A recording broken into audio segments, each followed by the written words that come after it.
Hicimos también una revisión de lo de ayer, porque ayer tratamos de hacer una síntesis porque teníamos muchas ideas sueltas y no habíamos logrado sintetizar. Entonces hoy tratamos de trabajar lo de ayer, en lo que correspondía a familia y parcela, y lo de hoy, que era únicamente familia y parcela. Y tal vez para aclarar todos qué estamos buscando con estas preguntas, y para aclarar nuestra mente inicialmente, hicimos qué es lo que estas preguntas nos están demandando. Comenzamos, bueno, tenemos las familias rurales como sujeto, que toman unas decisiones y queremos saber qué decisiones toman y qué implicaciones tienen sobre el agua, el suelo y los ecosistemas. Esa es la primera pregunta. Luego la segunda es estas familias rurales, ¿cómo se organizan para acceder, usar y aprovechar el agua? También aquí hay otra, bueno, y luego estas familias rurales, ¿cómo se relacionan con otros actores públicos, sociales, privados, para la gestión del agua? Y también, adicionalmente, la subpregunta primera, ¿cómo estas familias se ven afectadas por decisiones que toman estos actores, ¿no? También está ahí, ya ellos como objeto y no como sujeto, ¿no? Y luego, finalmente, ¿cómo las familias rurales valoran la efectividad en la gestión del agua? Un poquito para aclarar de qué estamos hablando. Entonces, pasemos ahora a ver la síntesis que hicimos.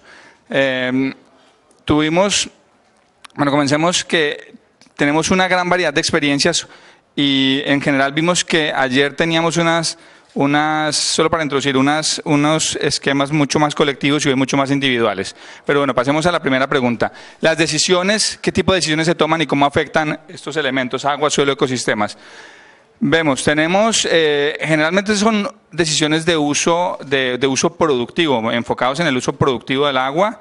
Y bueno, claro, también está para consumo humano, pero entonces es decisiones de uso de recurso y vemos una planificación, decisiones de planificación de la parcela, en algunos casos individual, en otros casos colectivo. Pero lo principal, vemos, es el uso del recurso para aprovecharlo, en términos de consumo de agua humano y en términos productivos, sobre todo, agrícolas productivos. Entonces, la producción y generación de ingresos es lo principal, por qué toman las decisiones, y esto genera, la implicación es una presión sobre los recursos hídricos, los recursos de suelo. Vimos hoy sobre todo unos casos donde era sencillamente, cómo aprovechar el recurso agua para producir más, y han sido bastante exitosos, pero sin una conciencia un poco de cuál es la interrelación con el resto del ecosistema y qué posibles consecuencias pueda tener si en algún momento se sobreutilizan los recursos. Luego, entonces esa misma a veces falta de conciencia sobre las implicaciones puede poner en riesgo la sostenibilidad ambiental y generar conflictos con vecinos, con familias vecinas. Y bueno, vemos que dentro de todo esto, todas estas decisiones que toman las familias se ven afectadas también por el tipo de enfoque o de incentivos de los proyectos a los cuales pertenecen. Si el proyecto les plantea un esquema más colectivo, digamos, de protección de fuentes de agua, entonces tenemos unas decisiones más colectivas. Si es sencillamente un proyecto que estimula el uso del agua en la finca para productividad, entonces ya es mucho más individual. Luego, ¿cómo se organizan las familias para acceder, usar y aprovechar el agua?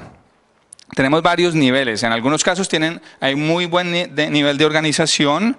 Las familias se unen, tienen un comité de agua potable y saneamiento, una cooperativa, también para producción agrícola. Hay otros casos donde actúan individualmente y se organizan solo puntualmente para algunas cuestiones específicas, por ejemplo, para recibir asistencia técnica, pero de resto no hay más, una organización más duradera, o si no son cosas más puntuales. Y hay otros casos donde no hay organización de base. Entonces, estos es bastante general, he enumerado como toda la paleta, pero aquí lanzamos una observación, tal vez una hipótesis, pero pues basada en unas observaciones muy pequeñas entre ayer y hoy, pero nos hemos dado cuenta, ayer las familias tenían un nivel, eran más pobres, estaban en una situación más precaria y tenían mayor organización colectiva para el uso del agua, para sus sistemas de riego.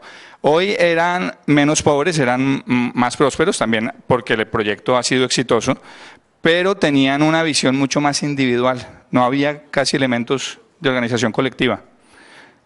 Preguntamos ahí, ¿será que hay una relación entre que las necesidades y la pobreza llevan a unirse y que cuando ya se supera eso ya no interesa la organización colectiva? Es una pregunta, es una hipótesis que lanzamos. Luego, ¿cómo se relaciona e interactúa una familia y su organización de base con otros actores? La relación con otros actores y con la institucionalidad. Vemos en general una observación que tenemos es que no existe una buena articulación entre el interés público y privado de las instituciones. Es bastante caótico.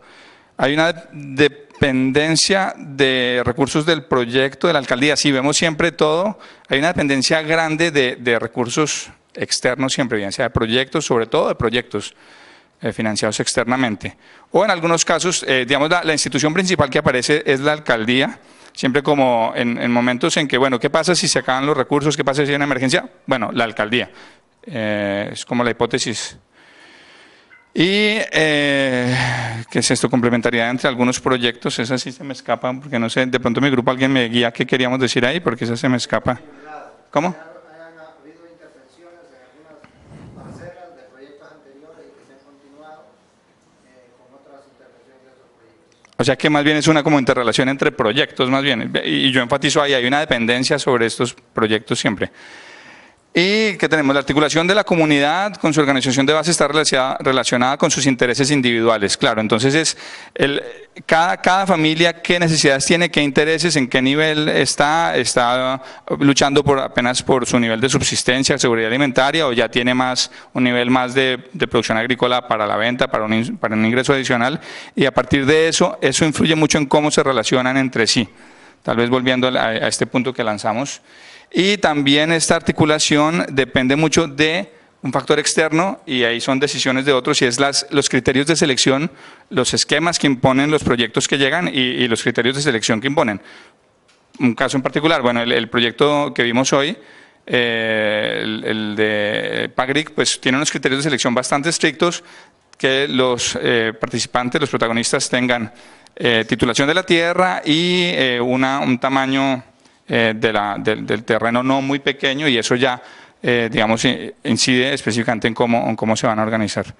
Luego, ¿cómo valoran las familias rurales la efectividad en la gestión del agua en la cuenca? También vimos una paleta grande de actitudes frente a esto. En algunos casos hay conciencia sobre el derroche, por ejemplo en el sistema de riego, y hay conciencia ambiental. En cuanto a la protección que se concretiza, se vuelve concreta en la protección de las zonas de recarga hídrica, esto lo asociamos más a cuando hay una visión colectiva. Y en otros casos no hay tanta conciencia sobre la necesidad de optimizar el uso del agua, hay más bien un uso intensivo hasta donde dé, es más, sin ninguna relación con los otros vecinos como con un sistema, sino la finca vista como una unidad aislada. Y ahí también, digamos, una conclusión que lanzamos es, bueno, sea cual sea el tipo de proyecto que se esté trabajando, bien sea algo más colectivo o algo más individual, debería tener siempre una dimensión colectiva que permita a la familia situarse en un ecosistema, en un sistema y ver la interrelación con sus vecinos y con su ambiente y no ver su finca como algo aislado. Tal vez eso es algo que no se debería olvidar, bien sea, así sea un proyecto de incentivos a la producción en una finca o algo más colectivo, pero no perder de vista ese componente colectivo que le permita ver la interrelación, ver que forma parte de un ecosistema y de una colectividad y no actúa sola la familia. Eso es lo que tenemos por hoy.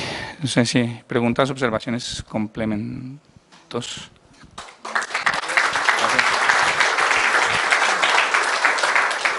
Preguntas, comentarios. María Antonia. Bueno, tal vez yo tengo una reflexión sobre los criterios de selección de los protagonistas en una cuenca. Yo creo que, si bien es cierto, el enfoque de la cooperación, de nuestra cooperación, es a reducir la pobreza, cuando queremos hacer una intervención a nivel de una cuenca y queremos obtener cambios en esa cuenca, tenemos que considerar a todos los actores presentes en la cuenca. Y en una cuenca o en una subcuenca tenemos pequeñitos, tenemos medianos y tenemos grandes. Y no podemos excluirlos.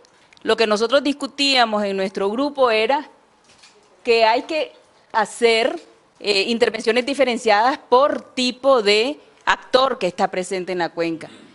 No sé, en los casos que ustedes vieron, cuál era el rol de ese productor en la cuenca y por qué ese productor era uno de los que estaba participando en el proyecto.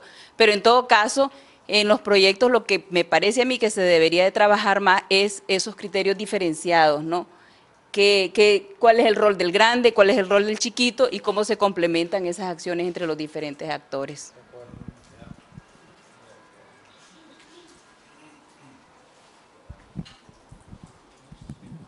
¿Alguien más?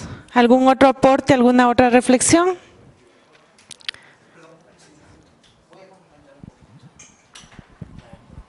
Yo estoy de acuerdo con lo que tú dices, María Antonia, hay que definitivamente ver el rol, pero algo que hemos discutido acá es que, o sea, además del rol que cada uno de los productores, que cada uno de los actores cumple en una determinada cuenca, no podemos o tenemos que hacer incidencia en que el beneficio de uno no se constituya en la pérdida o en la desdicha del otro. Entonces, el enfoque no puede ser individual, especialmente si estás trabajando integralmente en una cuenca. Por lo tanto, ¿qué planteábamos hoy día? Que si realmente proteges la cuenca, garantizas el acceso y la disponibilidad de agua, después realmente vas a tener más ingresos. Pero si entras definitivamente a trabajar el tema de ingresos sin pensar en el entorno o en el tema de cuencas, lo único que vas a lograr es beneficios para algunos en detrimento de los otros actores que pueden ser más pequeñitos o más grandes, o estar arriba o estar abajo de la cuenca, ¿no?